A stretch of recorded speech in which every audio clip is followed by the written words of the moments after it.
Dhurandhar cinema release అయి వారం రోజులయ్యింది.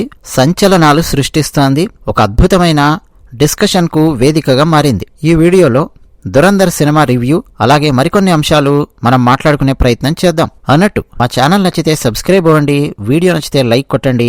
మీ అభిప్రాయాలు కామెంట్ సెక్షన్లో రాసి మాతో పంచుకుంటున్న ప్రతి ఒక్కరికి నేను ధన్యవాదాలు చెప్తూ ఉన్నాను. దురంధర్ చాలా చాలా చాలా అద్భుతమైన సినిమా.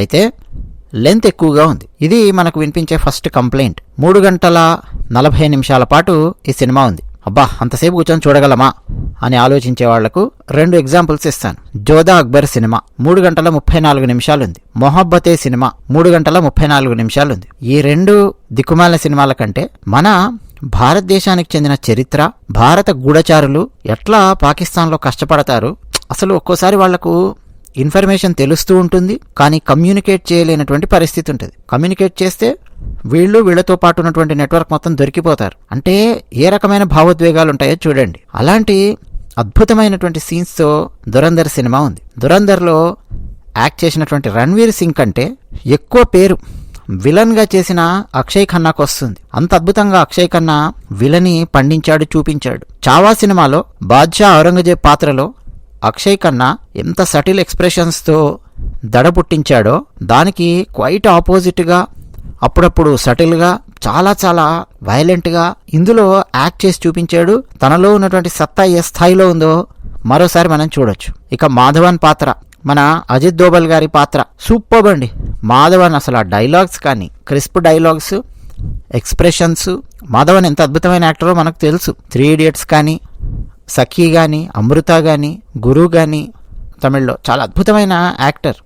అలాగే సంజయ్ దత్ ఎస్పి చౌహాన్ పాత్రలో ఉంటాడు. కరెక్ట్ టైంకి ఎంటర్ అవుతాడు. కాన్ఫ్లిక్ట్ చాలా చాలా అద్భుతంగా ఉంటుంది. అలాగే అర్జున్ రాంపాల్, సారా అర్జున్, రాకేష్ బేడి, సౌమ్య టండన్ వీళ్ళందరూ అండి వాళ్ళ పాత్రలు చాలా అద్భుతంగా పోషించారు.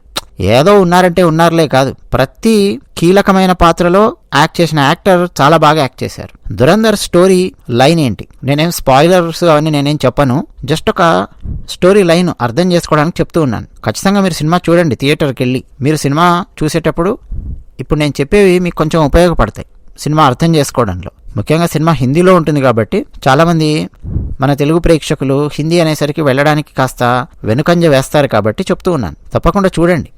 సబ్టైటిల్స్తో ఉంది, ఇంగ్లీష్ సబ్టైటిల్స్తో. సో డెఫినెట్గా చూడండి. అయితే జస్ట్ స్టోరీ లైన్ విషయానికి వస్తే, మన భారతదేశంలో జరిగినటువంటి 3 దారుణమైన సంఘటనలు, ఎప్పుడో పాతకాలంవి కావు, లేటెస్ట్గా మనందరి కళ్ళ ముందు ఉన్నటువంటి సంఘటనలు 3 ఉన్నాయి. 1999లో IC-814 విమానం హైజాక్ అయింది. దాన్ని తీసుకెళ్లి కాందహార్లో పెట్టారు. ఆ టైంలో 3 తీవ్రవాదులను మన భారత ప్రభుత్వం వదిలిపెట్టాల్సి వచ్చింది. ఆ తర్వాత 2001లో పార్లమెంట్ మీద దాడి జరిగింది. 2008 ముంబై 26/11 భయంకరమైన దాడులు జరిగాయి. కసబ్ అండ్ వాడి గ్యాంగ్ 60 గంటల పాటు ముంబైలో చేసినటువంటి హల్చల్ అదంతా ఇంకా మన కళ్ళ ముందే ఉంది. ఈ 3 నిజమైన ఘటనల నేపథ్యంలో కథ సాగుతుంది. అయితే దాదాపు ఫస్ట్ ఎక్కడి నుంచి స్టార్ట్ చేస్తాడంటే, ఈ 1999లో జరిగిన IC-814 విమానం హైజాక్ నుంచి స్టార్ట్ చేస్తాడు. ఆ టైంలో భారత intelligence bureau chief Ajay Sanyal, Madhavan వేశాడు పాత్ర పేరు అజయ్ సన్యాల్. యాక్చువల్గా అజిత్ దోబల్ పాత్ర అయినది. అజయ్ సన్యాల్ పాపం ఏమీ చేయలేనటువంటి పరిస్థితుల్లో నిస్సహాయతతో చూస్తూ ఉంటాడు. అక్కడికి అంటాడు, ఇంకా టైం ఉంటే ఈ 3 తీవ్రవాదులు కూడా లొంగిపోకుండా, అంటే అప్పగించకుండా ఉండే విధంగా నేను చూసుకునేవాడిని అన్నటువంటి ఆ ఎక్స్ప్రెషన్స్ అవన్నీ ఇస్తాడు. అంటే చేతులు కట్టేసినట్టు అయిపోయింది నా పరిస్థితి, ఏం చేయాలో అర్థం కానటువంటి పరిస్థితి అన్నట్టుగా ఉంటుంది. నిజానికండి కొన్ని మీడియా లెక్కల ప్రకారం 300 మంది తీవ్రవాదులను వదిలిపెట్టాలి అని డిమాండ్ చేశారు అన్నది ఒకటి. కొన్ని న్యూస్ రిపోర్ట్స్ ప్రకారం అప్పట్లో 1999లో నేను చదివి నాకు గుర్తున్నంత వరకు 100 నుంచి 120 మంది దాకా తీవ్రవాదులు, ప్లస్ అంటే అందులో పాకిస్తాన్ తీవ్రవాదులు ఉన్నారు, కాశ్మీర్లో దొరికిన తీవ్రవాదులు ఉన్నారు. వివిధ జైళ్లలో 120 మంది దాకా. వాళ్ళని అందరినీ వదిలిపెడితే తప్ప ఈ ప్లేన్ హైజాక్లో ఉన్న వాళ్ళందరినీ వదిలిపెట్టము ప్రయాణికులను అని హైజాకర్స్ వార్నింగ్ ఇచ్చినట్టుగా అప్పట్లో పత్రికల్లో వచ్చింది. కానీ అంతమందిని వదిలిపెట్టలేదు. నెగోషియేషన్స్ జరిగాయి. ఫైనల్గా 3 వదిలిపెట్టారు. అయితే ఆ టైంలో మాధవన్ పాత్ర దాదాపు అంటుంది, ఏదో ఒక రోజు మనకు ఒక సర్కార్ వస్తుంది, డెఫినెట్గా ఆ రోజు మనం ఏం చేయాలనుకుంటామో అది చేస్తాం, అంటే రిటాలియేట్ చేయగలం అలాంటి సర్కార్ ఈ దేశంలో ఏదో ఒక రోజు వస్తుంది అని చెప్పి అంటాడు. అంటే నరేంద్ర మోదీ గారి సర్కార్ వచ్చిన తర్వాత ఎట్లా భారతదేశము టిట్ ఫర్ టాట్ ఇస్తుందో మనం చూస్తున్నాం. సర్జికల్ స్ట్రైక్స్ చేయడము, ఆపరేషన్ సింధూర్ చేయడము, ఇవన్నీ మనం చూస్తున్నాం. అంటే అప్పట్లో పరిస్థితి ఎలా ఉండేది, ఇప్పుడు పరిస్థితి ఎలా ఉంది అనేది మనకు అర్థమవుతుంది. అయితే ఈ మాధవన్ పాత్ర ఎప్పుడైతే ఈ కాందహార్ హైజాక్కు సంబంధించి జరిగిందో, 3 తీవ్రవాదులను అప్పగించాల్సి వచ్చిందో భారతదేశం, అప్పుడు ఒక రహస్యమైన ప్రాజెక్టు స్టార్ట్ చేస్తాడు, ఒక రహస్యమైన ఆపరేషన్ స్టార్ట్ చేస్తాడు.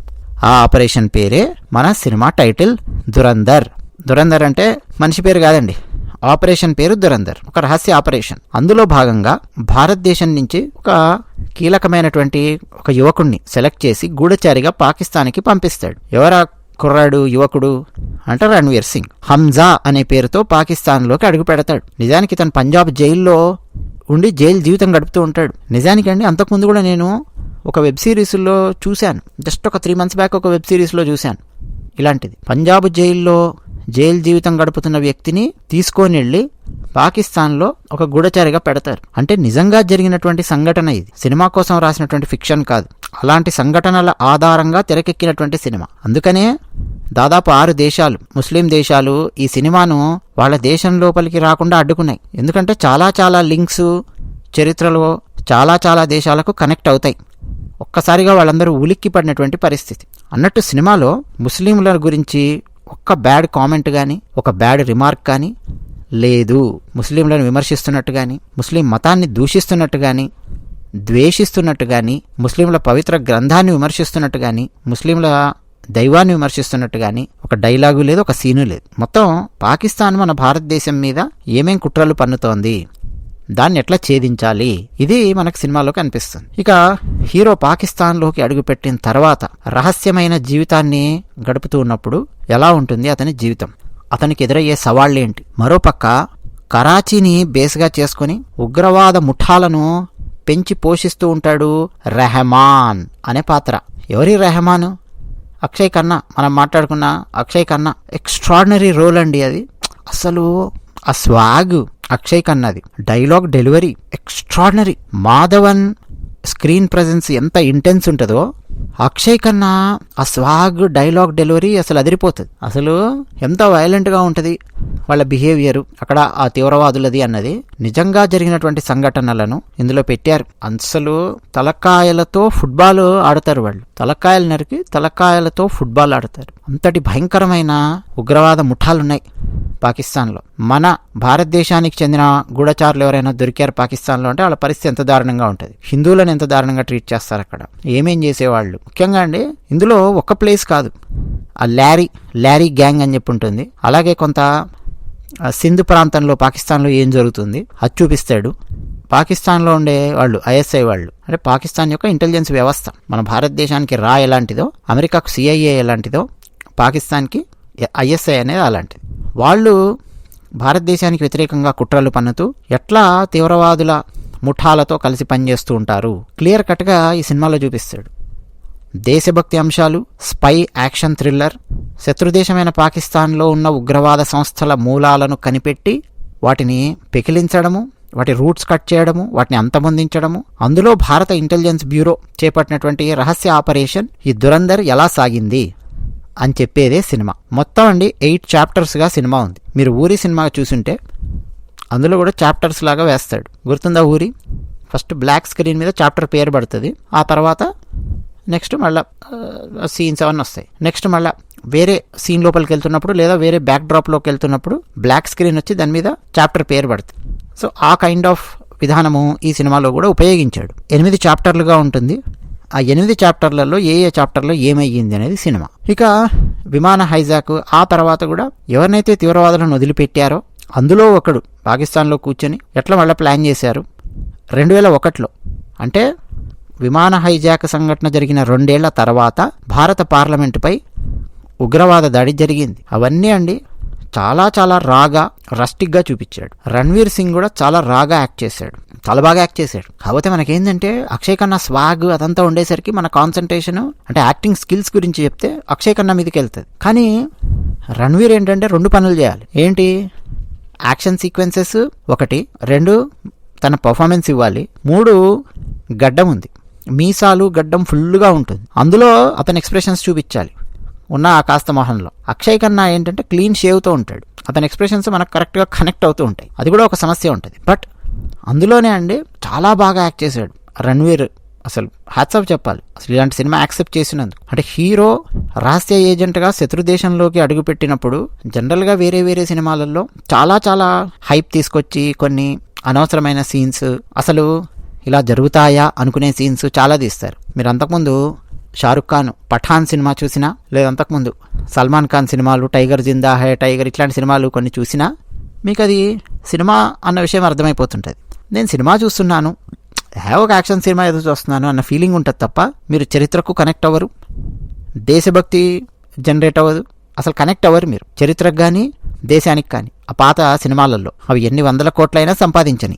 ఇంకా టైగర్ ఇలాంటి కొన్ని సినిమాలలో పైత్యం ఏంటంటే పాకిస్తాన్లో ఉండే ఐఎస్ఐ వాళ్ళల్లో ఉండే అమ్మాయి హీరోయిన్, మన భారతదేశంలో ఉండే రా గూఢచారి హీరో, వీళ్ళిద్దరూ కలిసి పారిపోయి క్యూబాలో కాపురం పెడతారు. ఇలాంటి సినిమాలు ఒకప్పుడు బాలీవుడ్ తీసినటువంటి దిక్కుమాలిన దరిద్రాలు. కానీ ఇప్పుడు అసలు చాలా ధైర్యంగా వేరే వాళ్ళు ముట్టుకోవడానికి భయపడే సంఘటనలు డైరెక్ట్గా టచ్ చేస్తూ సినిమా తీశాడు డైరెక్టర్ ఆదిత్య ధార్. ఊరి సినిమా తీసినటువంటి డైరెక్టర్ యామి గౌతమ్, ప్రియమణి వాళ్ళతో ఆర్టికల్ 370 సినిమా తీశారు. అందులో కూడా ఆదిత్య ధార్ చాలా కీలకమైన పాత్ర పోషించాడు.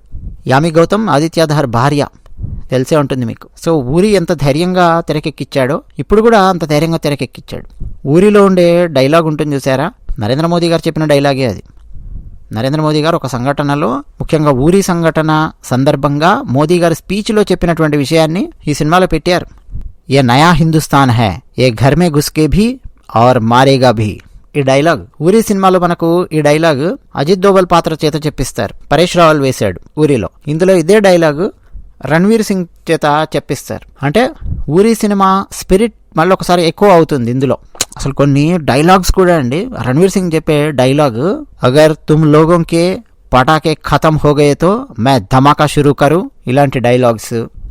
హిందుస్థానియో కా సబ్సే బడా దుష్మన్ హిందుస్థానీ और दूसरा పాకిస్తానీ అన్నట్టుగా తీసుకొస్తాడు. ఇది మనందరినీ ఆలోచింపజేస్తుంది. భారతీయులకు మొట్టమొదటి శత్రువులు ఎక్కడున్నారా అంటే భారతదేశంలోనే ఉన్నారు. ఆ తర్వాత సెకండ్ శత్రువులు ఎవరున్నారా అంటే పాకిస్తాన్లో ఉన్నారు. ఈ లైన్ చెప్పిస్తాడు సినిమాలో. ఎందుకంటే మన భారతదేశంలో కుట్రలు చేసేవాళ్ళు, దేశానికి వెన్నుపోటు పొడిచేవాళ్ళు, తీవ్రవాదులకు సహాయం చేసే బ్యాచ్లు, దేశ సంస్కృతికి వ్యతిరేకంగా మాట్లాడేవాళ్ళు, శత్రువులు భారతదేశంలోనే అధికంగా ఉన్నారు దేశానికి. ఫర్ ఎగ్జాంపుల్ కమ్యూనిస్టులు. ఇప్పుడు ఈ ఆపరేషన్ కగార్ స్టార్ట్ అయిన తర్వాత ఇన్ని జిల్లాలకు తగ్గింది, అన్ని జిల్లాలకు తగ్గింది అని మనం మాట్లాడుతున్నాం. ఒకప్పుడు 180 జిల్లాలలో మావోయిజం అనేది మన భారతదేశంలో వ్యాప్తి చెందింది. నక్సలైట్లు, మళ్ళీ వాళ్ళకు మద్దతుదారులు, సపోర్ట్ ఇచ్చేవాళ్ళు, ఓవరాల్గా ఎన్ని కోట్ల మంది ఉండింటారో ఆలోచించండి. వీళ్ళందరూ నిరంతరం భారతదేశానికి, భారత సంస్కృతికి కూడా వ్యతిరేకంగా పనిచేసేవాళ్ళు. రామాయణం మీద విషవృక్షాలు రాయడము, రాముడి మీద విషం చిమ్మడము, హిందూ మతం మీద విషం చిమ్మడము. మీరు చాలా జాగ్రత్తగా గమనిస్తే కమ్యూనిస్టులు ఏనాడు వీళ్ళు ముస్లింలకు సంబంధించి కానీ, ముస్లింల మత గ్రంథానికి సంబంధించి కానీ పొరపాటున కూడా మాట్లాడారు, టచ్ కూడా చేయరు. క్రైస్తవులకు సంబంధించిన మత గ్రంథం గురించి కానీ, మతం గురించి కానీ పొరపాటున కూడా కమ్యూనిస్టులు మన భారతదేశంలో ఏనాడు కూడా మాట్లాడరు, టచ్ చేయరు. మీరు చూసుకోండి కావాలంటే గత 75 ఏళ్ల చరిత్ర. రామాయణం గురించి రాస్తారు. విజయవాడలో కార్ల్ మార్క్స్ రోడ్ అని చెప్పి పేరు పెడతారు. వీళ్ళందరూ శత్రువులే భారతదేశానికి. దేశ సంస్కృతికి శత్రువులే, దేశానికి శత్రువులే. భారతదేశంలో ఉండే డెమోక్రసీని కూలదోసి ఎర్రకోట మీద ఎర్ర జెండా ఎగరేయాలి, కంప్లీట్ డెమోక్రసీని తీసేయాలి, ఎలక్షన్ సిస్టమ్ తీసేయాలి అని ఆలోచించే వాళ్లే కమ్యూనిస్టులు. వీళ్ళందరూ దేశానికి శత్రువులే. పాకిస్తాన్లో ఎక్కువ మంది ఉన్నారా భారతదేశానికి శత్రువులు, భారతదేశంలో ఎక్కువ మంది ఉన్నారంటే భారతదేశంలోనే భారతదేశానికి శత్రువులు ఎక్కువగా ఉన్నారు. ఈ విషయాన్ని ఈ సినిమాలో డైలాగ్లో చెప్తాడు. హిందుస్థానీ యొక్క సబ్సే బడా దుష్మన్ హిందుస్థానీ. ఇక ముంబై 26/11కి సంబంధించి కూడా అండి, ఇందులో నాకు నచ్చింది ఏంటో తెలుసా? మనం చాలాసార్లు మాట్లాడుకున్నాం, మీలో కూడా చాలామందికి తెలుసుంటుంది. మన నేషనల్ మీడియా ఛానల్స్, అఫ్కోర్స్ మన తెలుగు మీడియా కావచ్చు, తమిళ్ కావచ్చు, ఎవరైనా కావచ్చు, 2008లో కసబ్ అండ్ గ్యాంగ్ ముంబైకి వచ్చి చాలా దారుణంగా పేల్చుకుంటూ వెళ్ళిపోతూ ఉంటే comma hospital, లియోఫోల్డ్ bakery, Taj hotel, అలాగే సిఎస్టీ రైల్వే స్టేషన్, అలాగే కొలాబా నుంచి నార్బన్ పాయింట్కి వచ్చే ఏరియాలో ఉండే సందులు, గిర్గా చౌపాటి బీచ్ ఏరియా, కసబ్గాడ్ దొరికిన ఏరియా, ఇట్లా చాలా ఏరియాస్లో హల్చల్ సృష్టించి వీళ్ళు కాల్చుకుంటూ వెళ్ళిపోతూ ఉంటే, ముఖ్యంగా తాజ్ హోటల్ సందర్భంలో మన మీడియా ఛానల్స్ అన్నీ కంటిన్యూగా లైవ్ టెలికాస్ట్ చేయడం మొదలుపెట్టాయి. ఏమని, ఎక్కడి నుంచి బ్లాక్ క్యాట్ కమాండోస్ వస్తున్నారు, ఎన్ని జీపులు వచ్చాయి, ఎక్కడెక్కడ వీళ్ళు కూర్చొని ఉన్నారు, తాజ్ హోటల్లో ఉన్న తీవ్రవాదులను మట్టుబెట్టడానికి ఎదురుగా ఏ బిల్డింగ్స్ మీద బ్లాక్ క్యాట్ కమాండోస్ కూర్చొని ఉన్నారు, ఎవరెవరు వస్తున్నారు, ఎంతమంది పోలీసులు వస్తున్నారు, బయట ప్రభుత్వం ఏమంటోంది, ఎవడు తుమ్మాడు, ఎవడు దగ్గాడు, మొత్తం న్యూస్ ఛానల్స్ నిండా నింపి పెట్టారండి. వీళ్ళ అత్యుత్సాహం, ఊపే కూహా అంటారే, అదే ఊళ్ళో పెళ్లికి కుక్కల హడావుడి అని. ముంబై తీవ్రవాదుల దాడికి మీడియా ఛానల్స్ హడావుడి. వీళ్ళు చేసిన పనికి కేవలం మనం మాత్రమే, అంటే ప్రేక్షకులం మాత్రమే కాదు లైవ్ చూసింది న్యూస్. పాకిస్తాన్లో ఉండే తీవ్రవాదులు, పాకిస్తాన్లో ఉండే ఐఎస్ఐ వాళ్ళు కూడా డైరెక్ట్ లైవ్లో మన భారతదేశానికి చెందిన న్యూస్ ఛానల్స్ అన్నీ చూస్తూ వాళ్ళు చక్కగా పేపర్ల మీద రాసుకుంటూ ఎవడెవడు ఎక్కడెక్కడున్నాడు, ఏ కమాండోలు ఎక్కడెక్కడున్నారు, ఎంత లెంత్లో ఉన్నారు, ఎటువైపు నుంచి వాళ్ళు కాల్చే అవకాశం ఉంది, ఇవన్నీ లైవ్ శాటిలైట్ ఫోన్స్తో తాజ్ హోటల్లో ఉన్న తీవ్రవాదులతో మాట్లాడారు. నువ్వు ఇటు రావద్దు, రైట్ సైడ్ రావద్దు, ఆ కింద నుంచి 3వ రూమ్ నుంచి ఇటు వచ్చావంటే నిన్ను కాలుస్తారు, అక్కడ కమాండోస్ ఉన్నారు, ఇక్కడ వీళ్ళు ఉన్నారు, ఇదిగో ఇండియాలో ఉండే ఛానల్స్లోనే మేము చూస్తున్నాం లైవ్. ఇది కంటిన్యూగా పాకిస్తాన్ నుంచి మెసేజెస్ వస్తూ ఉన్నాయి తాజ్ హోటల్లో ఉండే తీవ్రవాదులకి. అలా కూడా ఎక్కువ డ్యామేజ్ జరిగింది అప్పట్లో. ఈ మీడియా ఛానల్స్ వాళ్ళకి బుద్ధి జ్ఞానం ఉండదు కదా, మళ్ళీ ఏమనంటే ఫీల్ అవుతారు, మీడియా స్వేచ్ఛ, పత్రికా స్వేచ్ఛ, గడిద గుడ్డు అని మాట్లాడతారు, కనీస కామన్ సెన్స్ రెస్పాన్సిబిలిటీ ఉండదు. ఇప్పుడు ఇది ఎందుకు చెప్పానంటారా, ఇది ఈ సినిమాలో యాజ్ ఇట్ ఈజ్గా చూపించాడు. అంతకుముందు ఏ సినిమాలు కూడా ఇంత నీట్గా చూపించలేదు. డైరెక్ట్ లైవ్ రిలీజ్ చేశారండి. లైవ్లో అప్పుడు ఏం మాట్లాడుకున్నారు వాళ్ళు ఏంటి అన్నది యాజ్ ఇట్ ఈజ్గా దీంట్లో చూపించాడు. ముఖ్యంగా CST station, Taj hotel, Nariman house దాడులు చాలా రియలిస్టిక్గా రీక్రియేట్ చేశారు ఈ సినిమాలో. నిజమైన ఆడియో టేప్స్ ప్లే చేశారు. ఉగ్రవాదులు, ఐఎస్ఐ హ్యాండ్లర్స్తో మాట్లాడినటువంటి ఆడియో టేపులు.